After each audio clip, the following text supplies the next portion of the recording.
Hello friends, welcome to another video on my channel. In this video, we're going to learn the Root Rider Valkyrie strategy with Minion Prince. The advantage of this army compared to other Root Rider versions is that it doesn't use the Overgrowth Spell. In fact, we don't need it. For those who aren't comfortable using the Overgrowth Spell, this army can be the best choice. The reason for removing the Overgrowth Spell is the presence of the Minion Prince, because sometimes the Minion Prince takes a different path from the troops, and it's not worth using the Overgrowth Spell just to bring the Minion Prince back to the troops. Let me also say that the Minion Prince, with the abilities we've chosen for it, combined with the Phoenix Pet, can clear a large area on its own. For the Royal Champion, instead of the Hog Rider puppet, you can use the Haste Vial or Rocket Spear. Before starting the attack and using the Root Riders, if the damage in that area is high, make sure to use the Ice Golem first, then the Root Riders, so the Root Riders' HP doesn't decrease, and the surrounding area gets frozen. Otherwise, you can use the Ice Golem behind the Root Riders to prevent it from being launched by a spring trap. All the maps used are tournament maps designed to counter the Root Rider Valkyrie strategy. Let's go check out the planning section for the first attack together. The best area to choose for the Royal Champion is the Monolith side, because by clearing that side, a good funnel will be created, and we can easily guide the Root Riders from either side toward the Town Hall. However, we must be careful with the Royal Champion since we're starting the RC charge from a heavy defense zone. If we're looking for an easier option, we can use the Royal Champion from the air defense side, so after traveling a path like this and reaching the Wizard Tower, we use an invisibility spell to make the defenses in that area invisible, letting the Royal Champion move toward the multi-gear tower, then recall her. In this case, we can use the troops from either of these two sides. However, it's better not to attack from the Town Hall side, because most of the air and ground bombs are placed there, and we'll be forced to use the Warden's ability too early to protect troops, especially the healers. That said, the base can still be 3-starred, since the army is very strong, but we'll lose more troops than in the original plan. Let's now look at the attack plan I made for this base. We'll start the Royal Champion charge from the multi-archer tower side, and she will follow the path you see in the image, and then be recalled. The destruction made by the RC charge is visible in the image. Based on the remaining defenses, we will start the attack from the Ricochet Cannon side. Since the King, the Minion Prince, and the Ricochet Cannon are all in this area, our troops will take a lot of damage, and we might lose some Root Riders. So, we must start the attack with an Ice Golem to act as a tank and freeze the surrounding area upon death. It's very important that we begin the attack with the Ice Golem. After deploying the Ice Golem, we'll send in the rest of the troops, followed by the Minion Prince.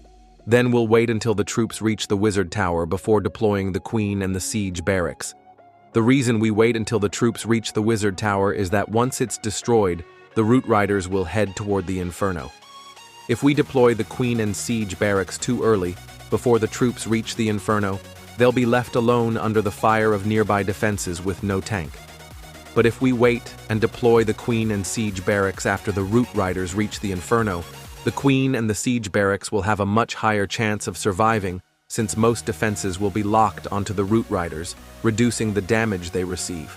Since the Royal Champion's HP was low due to the zone where she was used, we have to be extra careful. After deploying the main troops, and once we're sure the defenses are focused on them, we'll deploy the Royal Champion. The skeleton spell will be used to distract the Ricochet Cannon, so that the Siege Barracks P.E.K.K.A.s can stay alive longer.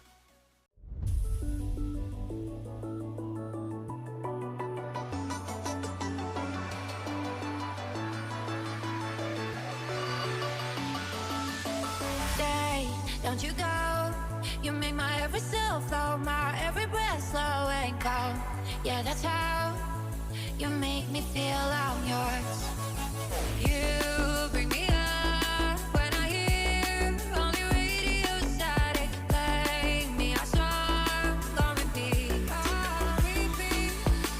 Right now, you hit me like chemicals. I doubt I'll ever gonna let you go. To come down feels like a bitter antidote. Never let go, never let go, no. Right now, hit me like chemicals. Right now, never gonna let you go.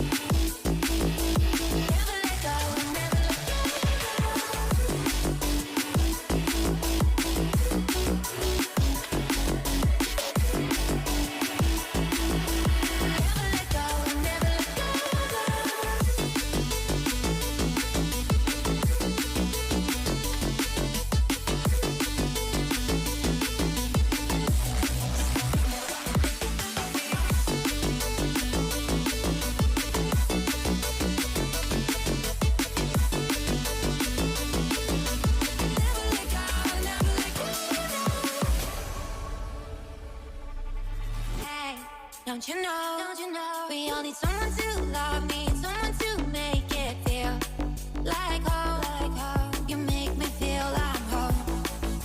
You bring me up when I hear only radio silent. Play me a song on repeat.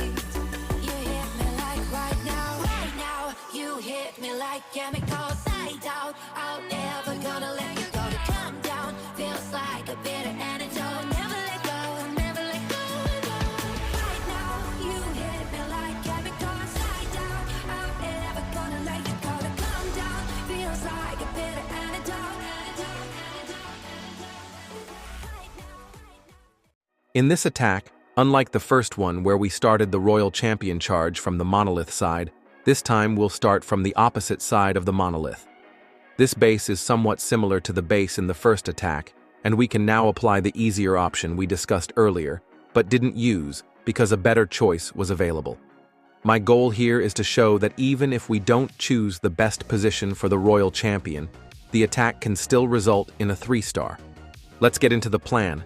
We'll start the Royal Champion charge from this side, and she will follow the path shown in the image.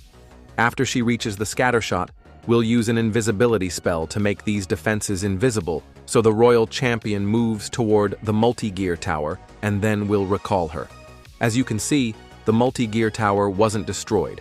I had two options: either wait until it was destroyed and lose the Royal Champion's ability, or recall her before the invisibility spell expired. I chose the second option, and recalled her. But since the multi-gear tower is a powerful defense, and leaving it active would be dangerous, here's what I did to destroy it. I deployed the queen from this spot and used the giant arrow to directly target the multi-gear tower and take it out. I also used the siege barracks next to the queen so they could work together to destroy these defenses. This ensures that when the root riders are deployed, they won't divert toward those defenses and will instead go straight toward the town hall.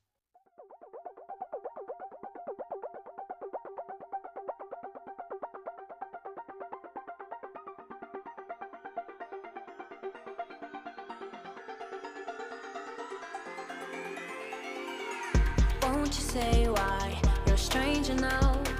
Your eyes escaping mine when I sit you down. Don't you feel like we're holding on onto a fairy tale, but the magic's gone? Been months of bluffing the blushes and faking the butterflies. Wake up, yeah, I'm kicking the castle down.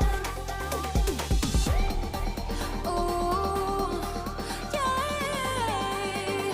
I think it's time to talk. Ooh, yeah, I think it's time to talk.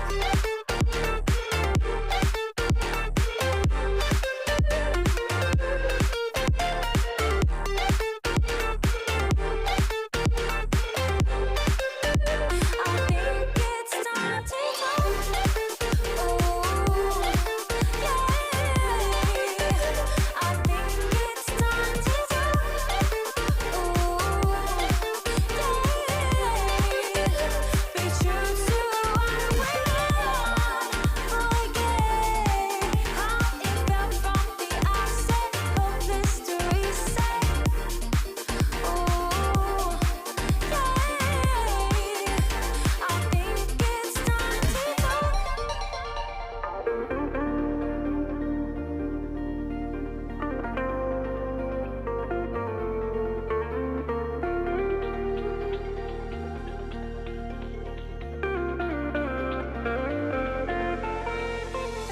Kinda missing how we kicked it off.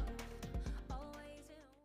As you can see, both spell towers are set to rage mode and are boosting important defensive structures. The two zones affected by these rage towers can deal massive damage to our troops. That's why we must start the Royal Champion charge from the side of one of the rage towers to eliminate at least one of those high damage zones. Doing so will leave only one rage boosted zone for our troops to handle. If instead we start the RC charge from a neutral area like this one, our troops would have to face both rage zones, which would make the attack significantly harder. so it's much better to begin the Royal Champion charge from one of the Rage Tower areas. Considering the Gigabomb is located in this section, we'll start the Royal Champion charge from here to trigger the Gigabomb early and prevent it from damaging our main troops later. This makes it the best area to start the RC charge. We'll deploy the Royal Champion in front of the Wizard Tower, and she'll follow the path shown in the image. After completing her path, she will be recalled. You can see the damage done by the Royal Champion in the image. We'll start the main attack from the Town Hall side, and here's why. If we attacked from the opposite side, we'd be forced to use the Warden's ability early due to the damage from this section, and there's a high chance of losing our healers before the troops reach the Town Hall. Losing the healers would be devastating, because the Town Hall section is very heavy, especially with the enemy king and minion prince defending that area. So instead, we'll attack directly from the Town Hall side. We'll deploy the Root Riders, Valkyries, and the minion prince first. The Queen and Siege Barracks will be placed here to help clear the defenses, allowing the Root Riders to move straight toward the Town Hall. Since we use the Royal Champion in a highly concentrated area with boosted defenses, her HP will naturally be low, so we'll delay deploying her until we're sure she won't take direct damage. Finally, we'll use a skeleton spell to distract this ricochet cannon so we don't lose the P.E.K.K.A.s from the siege barracks too early.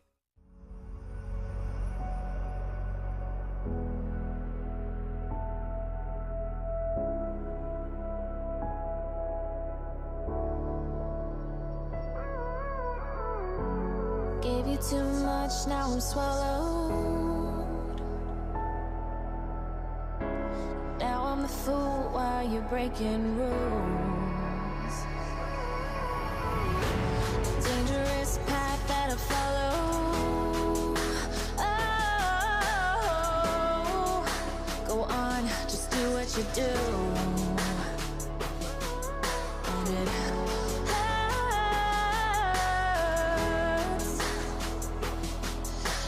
bleed for you, cry for you, oh, oh. Let me bleed.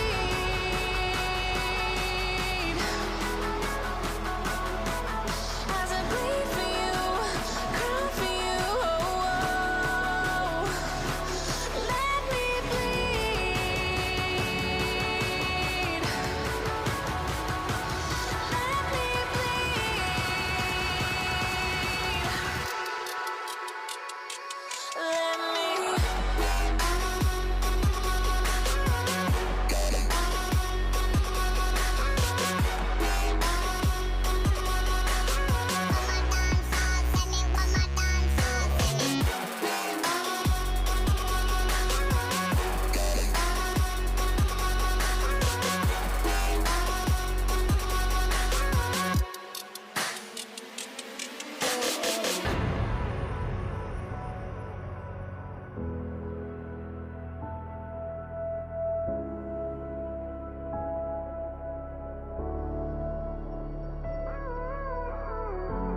All of the pain seems to follow, like a shadow dark and cold to the touch.